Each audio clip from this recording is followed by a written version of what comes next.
নমস্কাৰ, মোৰ নাম বিকাশ ৰায়। মই মঙলদৈৰ পৰা কৈছোঁ। বন্ধুসকল, অন্য ভিডিঅ'ৰ নিচিনা এই ভিডিঅ'টো নাভাবিব, কিয়নো হয়তো বহুত ভিডিঅ' আপুনি স্কিপ কৰি দিছে। এই ভিডিঅ'টো স্কিপ নকৰিব। আপোনাৰ জীৱনত যথেষ্ট উপকাৰ হ'ব। বন্ধুসকল, মই এজন শিক্ষিত যুৱক। সৰুৰে পৰা যথেষ্ট সপোন দেখিছিলোঁ, কিন্তু যেতিয়া হকীকতৰ দুনিয়াত আহি গ'লো, সপোনক কম্প্ৰমাইজ কৰিবলগীয়া হয়। কিয়নো চাকৰি কৰিবলৈ মোৰ স্কিল নাই, ব্যৱসায় কৰিবলৈ মোৰ তাত পৰ্যাপ্ত পৰিমাণৰ টকা নাই। কোনফালে যাওঁ, কি কৰিম, উপায় নোহোৱা হৈ গ'লো। এনেকৈ চিন্তা কৰি থাকোঁতে, কাৰণ কথাতেই কয়, অভাৱেই আৱিষ্কাৰৰ মূল। মই ঈশ্বৰক ধন্যবাদ দিছোঁ।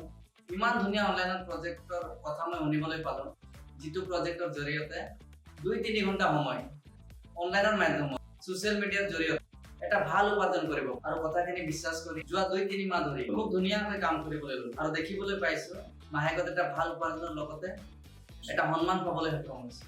মোৰ যথেষ্ট বিশ্বাস হৈছে আৰু এইটো প্ৰজেক্টৰ জৰিয়তে মই দেখিবলৈ পাইছোঁ মোৰ লেখীয়া হাজাৰো এনেকুৱা ব্যক্তি সফলতাৰ যাত্ৰাৰ পথত আগুৱাই গৈছে।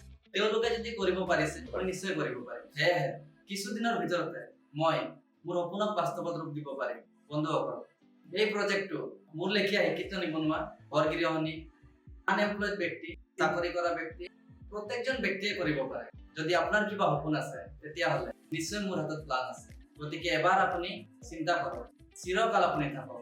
গতিকে আপোনাক পিছত মই লগ পাম, এই আশা ৰাখি তলত দিয়া হোৱাটছএপ নম্বৰত এবাৰ যোগাযোগ কৰিব। হয়তো আপোনাৰ জীৱন সলনি হ'ব পাৰে। গতিকে আজিলৈ এৰিছোঁ, আকৌ লগ পাম। Thank you so' much.